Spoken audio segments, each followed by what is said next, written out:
ನೇರಳೂರು ಮತ್ತು ನುಣ್ಣೂರು ಮಧ್ಯದಲ್ಲಿ ಬರುವಂತಹ ಈ ವೈದ್ಯನಾಥೇಶ್ವರ ಸ್ವಾಮಿ ದೇವಸ್ಥಾನ, ಈ ದೇವಸ್ಥಾನದಲ್ಲಿ ತುಂಬಾನೇ ಪವಾಡಗಳು ನಡೆದಿವೆ. ಹಾಗೆ ತುಂಬಾನೇ ಹಿಂದಿನ ಕಾಲದಲ್ಲಿ ಇಲ್ಲಿ ಪುರಾವೆಗಳು ಸಿಕ್ಕಾಪಟ್ಟೆ ಸಿಗ್ತವೆ. ಹಿಂದಿನ ಕಾಲದಲ್ಲಿ ಚೋಳರು ಸ್ಥಾಪನೆ ಮಾಡಿರುವಂತಹ ಈ ದೇವಸ್ಥಾನ ಆಗಿರ್ಬೋದು, ಇಲ್ಲಾಂದ್ರೆ ಇಲ್ಲಿ ಪವಾಡಗಳು ನಡೆದಿರುವಂತದ್ದಾಗಿರ್ಬೋದು, ಪ್ರತಿ ಒಂದು ವಿಚಾರ ಕೂಡ ತುಂಬಾ ಸೂಕ್ಷ್ಮವಾಗಿ ಗಮನಿಸಿದಾಗ ಯಾವುದೇ ಒಂದು ಕಾಯಿಲೆ ಆಗಿರ್ಬೋದು, ಚರ್ಮದ ಕಾಯಿಲೆ ಆಗಿರ್ಬೋದು, ಮತ್ತೊಂದು ಕಾಯಿಲೆ ಆಗಿರ್ಬೋದು, ಈ ದೇವಸ್ಥಾನ ತಕ್ಕೊಂದು ನೀವು ಏನಾದ್ರು ಅರ್ಕೆ ಮಾಡ್ಕೊಂಡು ನಾವು ಈ ತರ ಮಾಡ್ತೀವಿ ಅಂತ ಏನಾರು ಹರಿಸ್ಕೊಂಡು ಹೋದ್ರೆ ಖಂಡಿತವಾಗ್ಲೂ ನಿಮ್ಗೆ ಒಳ್ಳೇದಾಗಿ ಆಗುತ್ತೆ. ಮತ್ತೆ ಈ ದೇವಸ್ಥಾನದ ಬಗ್ಗೆ ಸಂಪೂರ್ಣ ವಿಡಿಯೋ ನನ್ನ ಯೂಟ್ಯೂಬ್ ಚಾನೆಲ್ ನಲ್ಲಿ ಇರ್ತದೆ. ಹೋಗಿ ಒಂದಪ್ಪ ವೀಕ್ಷಿಸಿ, ಹಾಗೆ ಸಬ್ಸ್ಕ್ರೈಬ್ ಮಾಡ್ಕೊಳ್ಳಿ, ಬೆಲ್ ಐಕನ್ ಒತ್ಕೊಳ್ಳಿ. ನಾನು ಯಾವುದೇ ಒಂದು ವಿಡಿಯೋ ಅಪ್ಲೋಡ್ ಮಾಡಿದ್ರು ನಿಮಗೆ ನೋಟಿಫಿಕೇಶನ್ ಬರುತ್ತೆ. ಅದರಲ್ಲಿ ಸಪ್ತಮಾತೃಕೆ ಇರೋದು ಇದು ಸಪ್ತಮಾತೃಕೆ 7 ಜನ. ಅದು ಆಕಾರ ಇರು ಶಿವ ಕೂತಿರೋದು ಆಕಾರದ ಶಿವ. ಇದು ಬಂದು ಸೂರ್ಯ ಬರ್ಬೋದು ನೋಡಿ, ಇದು ಸೂರ್ಯ. ಅದು ಗಣಪತಿ. ಇದು ಆ ಕಡೆ ಇದೆ ನೋಡಿ, ಇದು ನಾಗರಕಲ್ಲು. ಇದು ಆಂಜನೇಯ ಸ್ವಾಮಿ. ಶಿವ ಇರುತ್ತವ, ಆಂಜನೇಯನೂ ಇದೆ. ಇವೆಲ್ಲ ಈ ವಿಗ್ರಹಗಳು ಈಗ ಕೆತ್ತನೆ ಕಾಲಭೈರವ. ಈಗ ಕೆತ್ತನೆ ಮಾಡಿರೋದಲ್ಲ ಇವೆಲ್ಲ, ಚೋಳರ ಕಾಲದಲ್ಲಿ ಇಲ್ಲ ಗಂಗರ ಕಾಲದಲ್ಲಿ. ಇಲ್ಲಿ ವಿಶೇಷ ಅಂತಂದ್ರೆ ಇದು ಶ್ರೀ ವೈದ್ಯನಾಥೇಶ್ವರ ಸ್ವಾಮಿ ಅಂತ ಹೆಸರಾಗದ. ಇದು ಈ ದೇವರು ತಲಕಾಡಿಂದ ಬಂದು ಇಲ್ಲಿ ನೆಲೆಗೊಂಡಿರೋದು. ತಲಕಾಡಿ 1300 ಚಿಲ್ಲರೆ ವರ್ಷ ಆ ಶಾಸನದಲ್ಲಿ ಬರ್ದಿರುವಂತಹದ್ದು. 1300 ಚಿಲ್ಲರೆ ವರ್ಷದಲ್ಲಿ ಬರ್ದಿರೋದು. ಅದ್ರ ಮೂಲಕ ನಮ್ಗೆ ಗೊತ್ತು, ನಮ್ಮ ತಾತ ಮುತ್ತಾದಿರು ಹೇಳ್ತಿದ್ರು ಅಲ್ಲಿ ಬರ್ದದೆ ಅಂತ. ಇವಾಗ ಒಂದು 6-7 ವರ್ಷದಲ್ಲಿ ರಾಮನಗರದಿಂದ ಅದು ಇಲಾಖೆಯವ್ರು ಬಂದು ಅದು ಮಾಹಿತಿ ಕೊಟ್ರು. 1300 ಚಿಲ್ಲರೆ ವರ್ಷ ವಯಸ್ಸಾಗಿದೆ ಇದೆ, ಅಷ್ಟು ವರ್ಷ ಹಳೇದು ಇದು, ಪುರಾತನ ಕಾಲದ ದೇವಸ್ಥಾನ, ಉದ್ಭವ ಲಿಂಗು ಅಂತ ಹೇಳಿದ್ರು. ಇದು ತಲಕಾಡಿಂದ ಹೆಂಗ್ ಬತ್ತು ಈ ದೇವ್ರು ಅಂತಂದ್ರೆ, ಹಿಂದೆ ಇದು ಗದ್ದೆ. ಇದು ವಿಷಾಂಪಾರಿ ಮಳೆ ಇರ್ತಕ್ಕಂಥ ಜಾಗ ಗದ್ದೆ. ಆವಾಗ ಈ ಕಡೆಯಿಂದ ಜನಗಳೆಲ್ಲ ತಲಕಾಡಿಗೆ ಹೋಗ್ತಾ ಇದ್ರು. ಆಗ ಮರದ ಗಾಡಿಲಿ ಜನ ತಲಕಾಡಿಗೆ ಹೋಗೋದು ಬರೋದು ಮಾಡ್ತಿದ್ರು. ಆಗ ಒಂದು ತಲಕಾಡಿಗೆ ಹೋದಂತ ಕಾಲದಲ್ಲಿ ಅಲ್ಲಿ ಕಲ್ಲಾಗಿ ಮಾಯವಾಗಿ ಗಾಡಿಲಿ ಇತ್ತು ಅಂತ ಹೇಳ್ತಾರೆ. ಅದನ್ನ ಅವರು ನೋಡ್ಬಿಟ್ಟು ಇದೇನ್ ಈ ಕಲ್ಲದಲ್ಲ ಅಂದ್ಬಿಟ್ಟು ತೆಗೆದು ಹೊರಗಡೆಗೆ ಹಾಕ್ತಾರೆ. ಒಂದ್ಸತಿ ಹಾಕ್ತಾರೆ, ಸ್ವಲ್ಪ ದೂರ ಬರ್ದಾಗಿ 2ನೇ ಸತಿ ಆಚೆಗೆ ಹಾಕ್ತಾರೆ. 3ನೇ ಸತಿ ಬರ್ಬೇಕಾದ್ರೆ ಈ ಜಾಗದಲ್ಲಿ ಬಂದಾಗ ಅದನ್ನ ಹಾಕ್ತಾರೆ. ಆಗ ಬಂದು ಒಂದು ವಿಷಾಂಪಾರಿ ಮಳೆಯಲ್ಲಿ ಕೂತ್ಕೊತ್ತೆ ಅದು ಕಲ್ಲು. ಅದು ಜನ ಎಷ್ಟೇ ಸಲ ತಗೊಂಡಾಗ ಆಚೆ ಹಾಕಿದ್ರು ಅದು ಎಷ್ಟೇ ಗಾಡಿಲಿ ಬರುವಾಗ ಅವ್ರಿಗೆ ದಡ್ಡಗಾಲ ಹಿಂದೆ ಜನಕ್ಕೆ ಗೊತ್ತಿಲ್ಲ. ಇದೇನು ಇದು ಈ ಕಲ್ಲು ಹಿಂಗ್ ಬತ್ತು, ಹಿಂಗ್ ಯಾಕೆ ಹಿಂಗಾಯ್ತು ಅಂತ ಗೊತ್ತಿಲ್ಲ. ಗಾಡಿ ಹೊಡಿಬೇಕಾದ್ರೆ ಇದೇನ್ ಈ ಕಲ್ಲದಲ್ಲ, ಪುಟ್ಟಿ ಒಳಗ್ ಕಲ್ಲದಲ್ಲ ಅಂದ್ಬಿಟ್ಟು ಆಚೆಗೆ ಹಾಕೋದು. ತಿರ್ಗಾ ಎಷ್ಟೋ ದೂರದಲ್ಲಿ ಬಂದ್ ನೋಡಿದಾಗ ಪುಟ್ಟಿಲಿ ಅದೇ ಕಲ್ಲು ಇರೋದು. ಇದೇನ್ ಇಲ್ಲೇ ಅದಲ್ಲ, 1-2-3 ಸತಿ ಆಚೆಗೆ ಹಾಕಿದ್ರು. ಈ ಜಾಗದಲ್ಲಿ ಬಂದಂತ ಸಮಯದಲ್ಲಿ ಅವರು ಆಚೆಗೆ ಹಾಕಿದ್ರು. ಆಗ ಅವನಿಗೆ ಸ್ವಾಮಿಗೆ ಏನ್ ಇದಾಯ್ತು, ಎಲ್ಗೊಂಡ, ಇಲ್ಲಿ ನೆಲ್ಗೊಂಡ್ಕೊಂಡ. ಆಗ ಅದು ಯಾರಿಗೂ ಗೊತ್ತಿಲ್ಲ. ಆಗ ಇದೇ ನೇರಳೂರಿನಲ್ಲಿ ಮಳ್ಳೇಗೌಡ ಅಂದ್ಬಿಟ್ಟು ಯಾರೋ ಹಿರೀಕರಿದ್ರಂತೆ. ಅವರು ದನ ಮೇಯಿಸ್ತಾ ಇದ್ರಂತೆ. ದನ ಮೇಯಿಸ್ಬೇಕಾದ್ರೆ ಡೈಲಿ ಬಂದು ದನಗಳ ಬಿಡೋದು, ಹೋಗೋದು, ಮೇಯಿಸ್ಕೊ ಹೋಗೋದು, ಹಿಂಗ್ ಮಾಡ್ತಿದ್ರು. ಅದ್ರಲ್ಲಿ ಮಾಯಾ ರೂಪದಲ್ಲಿ ಏನ್ ಮಾಡ್ದ, ಒಂದು ಹಸು ಬಂದು ಅಲ್ಲಿ ಹಾಲು ಕರೀತಿತ್ತು ಸ್ವಾಮಿ ತಲೆ ಮೇಲೆ. ಡೈಲಿ ಹಾಲು ಕರಿಯೋದು ಹೋಗೋದು, ಹಾಲು ಕರಿಯೋದು ಹೋಗೋದು. ಮನೇಲಿ ಹಾಲು ಕರೀತಿರ್ಲಿಲ್ಲ, ಲಿಂಗದ ಮೇಲೆ ಹಾಲು ಕರಿಯೋದು. ವಿಷಾಂಪಾರಿ ಮೇಳೆ ಒಳಗೆ ಲಿಂಗ ಇತ್ತು, ಲಿಂಗದೊಳಗೆ ಅದು ಹಾಲು ಕರಿಯೋದು ಹೋಗೋದು. ಇದೇನು ಕರು ಹಸನೆ ನಮ್ಗೆ ಹಾಲು ಕರೀತಾ ಇಲ್ವಲ್ಲ ಅಂದ್ಬಿಟ್ಟು ಒಂದಿನ ಇದು ಬಂದೇಟಿಗೆ ಪೊದೆ ಒಳಗೆ ಹೋಯ್ತಲ್ಲ, ಇವನು ಹಿಂಬಾಲಿಸ್ತ ನೋಡ್ಕೊಂಡವನೆ ಯಾರು ಹಾಲು ಕರೀತಾ ಇದಾರೋ ಅಂತ ಯಾರು ಕರ್ಕತಾರೆ ಏನಾಯ್ತದೆ ಅನ್ನೋದು ಹಿಂಬಾಲಿಸ್ತಂತ ಸಮಯದಲ್ಲಿ ಇದು ಮಾಯಾ ರೂಪದಲ್ಲಿ ಹಾಲು ಕೆಳಗೆ ಬೀಳ್ತಾ ಇತ್ತು. ಅವನ್ಗೆ ಗೊತ್ತಿಲ್ಲ ಇಲ್ಲಿ ಲಿಂಗು ಇದೆ, ಇಲ್ಲಿ ದೇವರದೆ, ಏನ್ ಮೂಢಾತ್ಮರು ಏನು ಗೊತ್ತಿಲ್ಲ. ಬಂದು ಕೊಡ್ಲಿ ಹಿಡ್ದಿದ್ದ, ಕೊಡ್ಲಿಲಿ ಹೊಡೆದ ಹಸುಗ್ ಬೀಳಿಲ್ಲ. ಅದೋಗಿ ಆ ಸ್ವಾಮಿ ತಲೆ ಮೇಲೆ ಬೀಳ್ತು.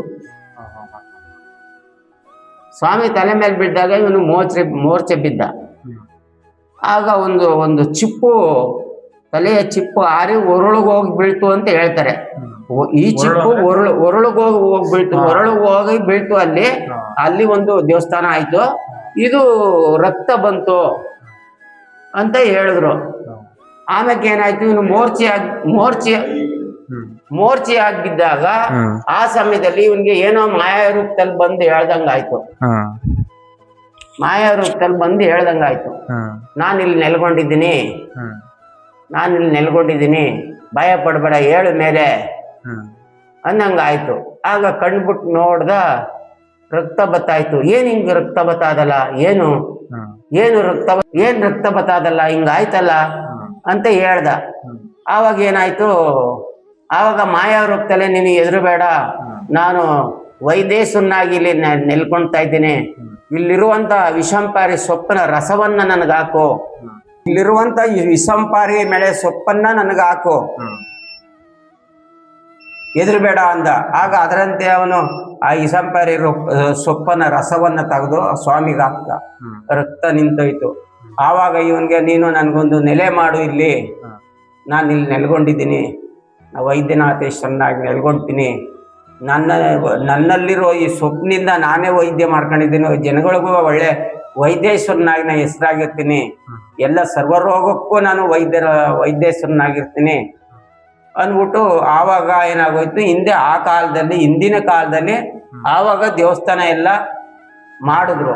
ಅದೇ ವಂಶಸ್ಥರು ಈಗಲೂ ಆ ವಂಶಸ್ಥರೇ ದೀಪಾವಳಿ ಹಬ್ಬದ ದಿವಸ ಅವ್ರದೇ ಹಾಲು, ಅವ್ರ ಮನೆಯಿಂದ ಹಾಲು ತಕೊಂಬಂದು ಅಭಿಷೇಕ ಮಾಡಿಸ್ತಾರೆ. ಹಾಲರ್ಬಿ ಸೇವೆ ಅನ್ಬಿಟ್ಟು ಅವ್ರ ವಂಶಸ್ಥರು ಹಾಲರ್ಬಿ ಸೇವೆ ಮಾಡ್ತಾರೆ. ಅಷ್ಟಾಯ್ತು. ಮುಂದೆ ಏನಾಯ್ತು ಅಂದ್ರೆ, ಸ್ವಾಮಿ ಕಥೆ ಅಂದ್ರೆ ಸುತ್ತ 100 ಹಳ್ಳಿಗೆಲ್ಲ ಹೆಸರುವಾಸಿಗೆ. ಇತ್ತಾಗೆ ಬೆಂಗಳೂರಿಂದೆಲ್ಲ ಬರ್ತಾರೆ, ಕೊಳ್ಳೇಗಾಲ, ಮೈಸೂರು, ಇತ್ತಾಗೆ ರಾಮನಗರ ಎಲ್ಲ ದೂರ 100 ಊರಿಂದ ಬರ್ತಾರೆ. ಸುತ್ತ ಇಲ್ಲಿ 10 ಊರವರಂತೂ ಬಂದು ಸರ್ವರೋಗಕ್ಕೂ, ಒಂದು ಮಕ್ಕಳಿಲ್ಲ ಅನ್ಬೋದು, ಮಾತ್ರ ಗಾಯ ಗಸಿಗೆ ಆಗ್ಬೋದು, ಒಂದು ಕಷ್ಟ ಬರ್ಬೋದು, ಮನೆಗೆ ಏನೋ ತೊಂದರೆ ಆಗ್ಬೋದು, ಪ್ರತಿಯೊಂದು ವ್ಯವಹಾರಕ್ಕೂ ಇಲ್ಲಿ ಬಂದು ದೇವ್ರನ್ನ ಅವನ್ನ ಬೇಡುವುದುಂಟು. ಸರ್ವ ಜನಕ್ಕೂ ಒಳ್ಳೇದಾಗಿರೋದು ಉಂಟು. ಸಂತಾನ ಇಲ್ಲದೆ ಇರೋದಿರ್ಬೋದು, ಒಂದು ಯಾವ್ದಾರ ಕಾಯಿಲೆ ಕಷಾಯ ಇರ್ಬೋದು, ಅವ್ನು ಬೇಡದಾಗ ಎಲ್ಲರಿಗೂ ಅವನು ಸ್ವಾಮಿ ಒಳ್ಳೇದು ಮಾಡಿರೋದುಂಟು. ಇವಾಗ ದಾಸೋಹ ಮಾಡ್ತಾರೆ ಇಲ್ಲಿ, ಸುಮಾರು ಒಂದು ಸೋಮವಾರ ಇಲ್ಲ ಅಂದ್ರೂ ಒಂದು 2,000 ಜನ 3,000 ಜನ ಊಟ ಒಬ್ಬೊಬ್ಬರೇ ಮಾಡಿಸ್ತಾರೆ. ಅದೆಲ್ಲ ಅವರು ಅರ್ಕೆ ಮಾಡ್ಕೊತಾರೆ, ನಮ್ಗೆ ಇದು ಒಳ್ಳೇದಾಯ್ತಪ್ಪ ಮಾಡ್ತೀವಿ. ಒಬ್ಬೊಬ್ರೇ ಒಂದೊಂದು ದಾಸೋಹ ನಡೆಸ್ತಾರೆ. ಅಭಿಷೇಕ, ಅವನ್ಗೆ ಶಿವನ್ಗೆ ಅಭಿಷೇಕ ಮಾಡಿಸ್ತಾರೆ. ಇಲ್ಲಿ ಡೈಲಿ ಆಮೇಲೆ ನಿತ್ಯ 2 ಟೈಮ್ ಪೂಜೆ ಆಗುತ್ತೆ. ಡೈಲಿ ನಾವು ಅರ್ಚಕರು ಬಂದು ಇಲ್ಲೇ ಅವನ್ಗೆ ನೈವೇದ್ಯ, ಇಲ್ಲೇ ಸ್ನಾನ ಮಾಡಿ, ಇಲ್ಲೇ ನೈವೇದ್ಯ ಮಾಡಿ, ಪ್ರಸಾದ ತಯಾರು ಮಾಡಿ ಅವನ್ಗೆ ನೈವೇದ್ಯ ಮಾಡ್ತೀವಿ. ಯಾವತ್ತೇ ಬಂದ್ರು ದೇವಸ್ಥಾನ ಓಪನ್ ಆಗಿರುತ್ತೆ, ಯಾವತ್ತೂ ಇರುತ್ತೆ. ಅಂದ್ರೆ ವಾರ ಅಂದ್ರೆ ಶುಕ್ರವಾರ ಸೋಮವಾರ ವಿಶೇಷ ಜನ ಜಾಸ್ತಿ ಬರ್ತಾರೆ. ಈಗ ಇತ್ತೀಚೆಗಂತೂ ಯಾವಾಗ್ಲೂ ಒಬ್ಬೊಬ್ರು ಬರ್ತಾ ಇರ್ತಾರೆ, ಹೋಯ್ತಾ ಇರ್ತಾರೆ. ಯಾವಾಗ್ಲೂ ಭಾನುವಾರ ಇರ್ಬೋದು, ಗುರುವಾರ ಇರ್ಬೋದು, ಮಂಗಳವಾರ ಇರ್ಬೋದು, ಬಂದು ಅವನ್ಗೆ ಏನೋ ಅಂದ್ರೆ ಅವನ್ಗೆ ಒಂದ್ ತಲೆ ಮೇಲೆ ಒಂದು ಹೂ ಮಡ್ಬಿಟ್ಟು ನಮ್ಗೆ ಒಳ್ಳೇದಾದ್ರೆ ಕೊಡಪ್ಪ ಅಂತ ಕೇಳ್ತಾರೆ. ಅದೇ ರೀತಿ ಎಷ್ಟೋ ಜನಕ್ಕೆ ಅವ್ರಿಗೆ ಒಳ್ಳೇದಾಗಿರೋದುಂಟು. ಅವನ್ಗೆ ಬಂದು ಅವ್ನ ಸೇವೆ ಮಾಡ್ತಾರೆ. ಈಗ ಭಕ್ತಾದಿಗಳಿಗೆ ಏನಾರು ಹೇಳ್ತೀನಿ ಅಂತಂದ್ರೆ, ಈ ತರ ಬಂದು ಈ ದೇವಸ್ಥಾನದಲ್ಲಿ ಈ ತರ ಮಾಡಿಸ್ಕೊಂಡ್ರೆ ಒಳ್ಳೇದಾಗುತ್ತೆ ಅಂತ ಅನ್ನೋದು ಏನಾರು ಇರ್ತದ? ಅಂದ್ರೆ ನಾವೇನು ಇಲ್ಲಿ ನಾವು ಮೈ ಮೇಲೆ ಬಂದು ನಮ್ಮ ಮೇಲೇನು ಹೇಳಲ್ಲ. ಅವ್ರು ಬರ್ತಾರೆ, ಕುರ್ತ್ಕೋ ಪೂಜೆ ಮಾಡಿಸ್ತಾರೆ, ಕೇಳ್ತಾರೆ, ಹೂ ಮಡಗಿಸ್ತಾರೆ, ಒಂದು ಒಳ್ಳೇದ್ ಮಾಡ್ಕೊಡಪ್ಪ ಅಂತ ಕೇಳ್ತಾರೆ. ಅವ್ರಿಗೆ ಅದೇ ರೀತಿ ಒಳ್ಳೇದಾಗಿರ್ತದೆ. ಈಗ ಈ ತರ ಒಂದು ವಿಶೇಷ ಒಂದು ಪೂಜೆ ಮಾಡಿಸ್ತೀನಿ ಕೇಳ್ತಾರೆ, ನೋಡಪ್ಪ ನಮ್ಗೊಂದು ಒಳ್ಳೇದಾದ್ರೆ ನಿಮ್ಗೊಂದು ಪೂಜೆ ಮಾಡಿಸ್ತೀವಿ ಕಣಪ್ಪ, ನಮ್ಗೆ ಒಳ್ಳೇದಾಗ್ಲಿ ಕಣಪ್ಪ ಅಂತ ಕೇಳೋದುಂಟು. ಅದೇ ತರ ಎಷ್ಟೋ ಜನ ಈಗ ನಿನ್ನೆ ಉದಾಹರಣೆಗೆ ನಿನ್ನೆನೆ ಒಂಗ್ನೂರಿಂದ ಪಕ್ಕ ಅಮ್ಮಳ್ಳಿ ದೊಡ್ಡಿಯವ್ರು ಬಂದು ಅವ್ರ ಈ ದೇವ್ರ ಭಕ್ತಾದಿಗಳೆಲ್ಲ ಏನಲ್ಲ, ಅವ್ರದ್ದೇನೋ ಒಂದ್ ಕೋರಿಕೆ ಒಳ್ಳೇದಾಯ್ತು. ಹೋದ ವರ್ಷನು ಬಂದು ಒಂದ್ 1,000 ಜನಕ್ಕೆ ಊಟ ಮಾಡಿ ಸಿಕ್ಬಿಟ್ಟೋದ್ರು. ನಿನ್ನೆ ಬಂದು ಒಂದು ಒಬ್ಬಟ್ಟು ಊಟ 1,000 ಜನಕ್ಕೆ ಊಟ ಮಾಡಿ ಸಿಕ್ಬಿಟ್ಟು ನಮ್ಗೆ ಒಳ್ಳೇದಾಯ್ತು ಅಂದ್ಬಿಟ್ಟು ಉಂಟು. ವಿಶೇಷ ಪೂಜೆ ಪುನಸ್ಕಾರ ಅಂತಂದ್ರೆ ಕಾರ್ತಿಕ ಮಾಸದಲ್ಲಿ ವಿಶೇಷವಾಗಿ ಪೂಜೆ ಎಲ್ಲ ನಡೀತದೆ, ಜೋರಾಗಿ ನಡೀತದೆ. ಆಯುಧ ಪೂಜೆಯಲ್ಲಿ 9 ದಿನ ನವರಾತ್ರಿ, 9 ದಿನ ದೇವರು ಪಟ್ಟಕ್ಕೆ ಕುಣಿಸಿ 9ನೇ ದಿನಕ್ಕೆ ಬನ್ನಿ ಮಂಟಪಕ್ಕೆ ಹೋಗೋದು, ವಿಶೇಷವಾಗಿ ಊರಲ್ಲೆಲ್ಲ ಉತ್ಸವ ಮಾಡೋದು. ತಿರ್ಗಾ ಶಿವರಾತ್ರಿ ಬತ್ತು ಅಂತಂದ್ರೆ ಬೆಳಗಾನ ಜಾಗರಣೆ ಒಂದು 5-6 ಸಾವಿರ ಜನಕ್ಕೆ ಪ್ರಸಾದ. ಇಲ್ಲಿ ಬೆಳಗಾನ ಒಂದು 7 ಪೂಜೆ ಮಾಡೋದು. ಇಲ್ಲಿ ದೇವಸ್ಥಾನ ಬರುವಂತ ಜಾಗ ಯಾವುದು? ನೇರ್ಲೂರು ಗ್ರಾಮನ ಇದು ಎಲ್ಲೇ ಬಂದು ನುಣ್ಣೂರು. ಪ್ರತಿ ಒಂದು ವ್ಯವಹಾರ ಮಾಡೋರು ನೇರ್ಲೂರು ಅವರು. ಎಲ್ಲೇ ಇರೋದು ನುಣ್ಣೂರು. ಪ್ರತಿಯೊಂದು ವ್ಯವಹಾರ ಇವ್ರು ಮಾಡ್ತಾರೆ. ಅಂದ್ರೆ ಯಾವ್ದಾರ ಕಾರ್ಯಕ್ರಮಕ್ಕೆ ಎರಡೂರವ್ರು ಸೇರ್ಕೊಂಡು ಮಾತಾಡ್ತಾರೆ. ನುಣ್ಣೂರು ಇರ್ಬೋದು, ಎರಡೂರವ್ರು ಸೇರ್ಕೊಂಡು ಮಾತಾಡ್ತಾರೆ. ಪೂರ್ತಿ ಎಲ್ಲೇ ಬಂದು ನುಣ್ಣೂರ್ಗ್ ಬರ್ತದೆ. ನುಣ್ಣೂರು ಯಾವ ಗ್ರಾಮ, ಯಾವ ಡಿಸ್ಟ್ರಿಕ್ಟ್ ಸೇರೋದು ಇದು? ಇದು ಚನ್ನಪಟ್ಟಣ ತಾಲೂಕು, ರಾಮನಗರ, ಅದೇ ದಕ್ಷಿಣ ಬೆಂಗಳೂರು. ಬೆಂಗಳೂರಿಂದ ಎಷ್ಟೋ ಜನ ಬರೋದುಂಟು. ಈಗ ಒಬ್ರಿಗೆ ಹೇಳ್ತಾರೆ, ಬರ್ತಾರೆ, ಏನಪ್ಪಾ ನಮ್ ಕಷ್ಟ ಹಿಂಗದೆ, ಒಳ್ಳೇದಾಗ್ಲಿ ಕಣಪ್ಪ, ನಮ್ಗೆ ಒಳ್ಳೇದಾಗ್ಲಿ ಅಂತಾರೆ.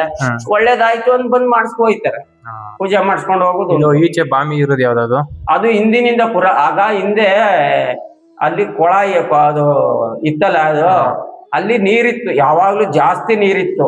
ಇವಾಗೆಲ್ಲ ಬೋರ್ಗಳು ಆಗ್ಬಿಟ್ವಲ್ಲ, ಇವಾಗ ಅದು ಕಲ್ಯಾಣಿಲಿ ನೀರಿಲ್ಲ. ಇಲ್ದೇ ಇದ್ರು ಅದು ದೇವಮೂಲ ಎಲ್ಲದಲ್ಲ, ಈಗ್ಲೂ ಮಳೆಗಾಲದಲ್ಲಿ ಬರುತ್ತೆ, ಬೇಸಿಗೆ ಕಾಲದಲ್ಲಿ ನೀರಿರಲ್ಲ. ಬೋರ್ವೆಲ್ಗಳೆಲ್ಲ ನೀರ್ದಾಗ ಇರ್ಕಬಿಡುತ್ತಲ್ಲ, ಮಳೆಗಾಲದಲ್ಲಿ ನೀರ್ ಮೇಲ್ ಬರುತ್ತೆ. ಹಿಂದೆ ನಾವು ಕಣ್ಮಟ್ಗೆ ಆ ನೀರ್ ತೆಗ್ದೇ ಉಪಯೋಗಿಸಿ ನಾವು ಪೂಜೆ ಮಾಡ್ತಾ ಇದ್ದೋ. ಒಟ್ನಲ್ಲಿ ಇಲ್ಲಿ ಬಂದವರು ಯಾವ್ದೇ ರೋಗ ಮುಜ್ನೆ ಏನೇ ಇದ್ರು ಗಾಯ ಇರ್ಬೋದು, ನಾಗರ ದೋಷ ಇರ್ಬೋದು, ಒಂದ್ ನಾಗರ ದೋಷ ಇರ್ಬೋದು, ಒಂದ್ ಚರ್ಮ ಕಾಯಿಲೆ ಇರ್ಬೋದು, ಒಂದ್ ಸಂತಾನದ ಬಗ್ಗೆ ಇರ್ಬೋದು, ಮನೇಲಿ ಒಂದ್ ಕಷ್ಟ ಇರ್ಬೋದು, ಯಾವುದೇ ತೊಂದರೆಗಾದ್ರೂ ಬಂದು ಇಲ್ಲಿ ಅವ್ನ ಸ್ವಾಮಿ ಕೇಳೋದು ಉಂಟು. ಏನಾದ್ರು ಕಾಣಿಕೆ ಪಾಣಿಕೆ ಏನಾದ್ರು ಕೊಡ್ಬೇಕಾ? ನಾವೇನ್ ಇಷ್ಟೇ ಕೊಡಿ ಏನಲ್ಲ, ಏನಾದ್ರು ನಿಮ್ ದುಡ್ಡದಲ್ಲಿ ಇದ್ದು ಕೊಡ್ಬೋದು, ಕೇಳ್ಕೊ ಹೋಗ್ಬೋದು, ಇಲ್ಲ ಅವ್ನ ಸೇವೆ ಮಾಡ್ಬೋದು, ಒಂದ್ 4 ಜನ ಅನುದಾನ ಮಾಡ್ಬೋದು, ನಿಮ್ಗೆ ಸೇರ್ಬೋದು. ನೇರಳೂರು, ನುಣ್ಣೂರು ಮಧ್ಯ, ಚನ್ನಪಟ್ಟಣ ತಾಲೂಕು, ಬೆಂಗಳೂರು, ವಿರೂಪಾಕ್ಷಿಪುರ ಹೋಬಳಿ. ವಿರೂಪಾಕ್ಷಿಪುರ ಹೋಬಳಿ. ಒಂದಪ್ಪ ಬಂದು ಈ ದೇವಸ್ಥಾನಕ್ಕೆ ಒಂದ್ಸಲ ವಿಸಿಟ್ ಮಾಡಿ, ಖಂಡಿತವಾಗ್ಲೂ ಒಳ್ಳೇದಾಗುತ್ತೆ. ಇನ್ನೇನಿಲ್ಲ, ಇದು ಪುರಾತನ 1300 ವರ್ಷ ಚಿಲ್ಲರೆ ವರ್ಷದ, ಅಂದ್ರೆ 1300 ಚಿಲ್ಲರೆ ವರ್ಷ ಅಂದ್ರೆ ಎಷ್ಟೋ ತಲೆಮಾರುಗಳ ಹಿಂದಿನ ವರ್ಷ, ಚೋಳರ ಕಾಲ ಮತ್ತೆ ಇಲ್ಲ ಗಂಗರ ಕಾಲದಲ್ಲಿ ಈ ದೇವರು ಇಲ್ಲಿ ಸ್ಥಾಪನೆ ದೇವಸ್ಥಾನ ಸ್ಥಾಪನೆ ಆಗಿರೋದು. ಅದು ನಾವು ದೇವ್ರನ್ನ ನಾವೇನು ಕೆತ್ತಿ ಮಾಡಿಲ್ಲ, ಉದ್ಭವ ಲಿಂಗು ಇಲ್ಲಿ ಆಗಿರೋದು. ಉದ್ಭವ ಲಿಂಗ ಅಂದ್ರೆ ಬಂದು ಇಲ್ಲಿ ಉದ್ಭವ ಲಿಂಗ ಆಗಿರೋದು. ಇದ್ರದ್ದು ಚರಿತ್ರೆನೇ ಬೇರೆ ಇದೆ. ಇದು ಪೂರ್ತಿ ವಿಡಿಯೋ ನಾನು ಯೂಟ್ಯೂಬ್ ಅಲ್ಲಿ ಇರ್ತದೆ, ಸರ್ಚ್ ಮಾಡಿ. ಒಂದ್ಸಲ ಈ ದೇವಸ್ಥಾನಕ್ಕೆ ಒಂದ್ಸಲ ವಿಸಿಟ್ ಕೊಡಿ. ತುಂಬಾ ಜನ ಕಮೆಂಟ್ ಮಾಡಿದಿರಾ, ನಿಮ್ಮ ಕಮೆಂಟ್ಗೆ ರೆಸ್ಪಾನ್ಸ್ ಕೊಟ್ಟು ಇಲ್ಲಿ ಗಂಟ ಬಂದು ನಾವು ವಿಡಿಯೋ ಮಾಡಿ ಅಪ್ಲೋಡ್ ಮಾಡ್ತಾ ಇದೀವಿ.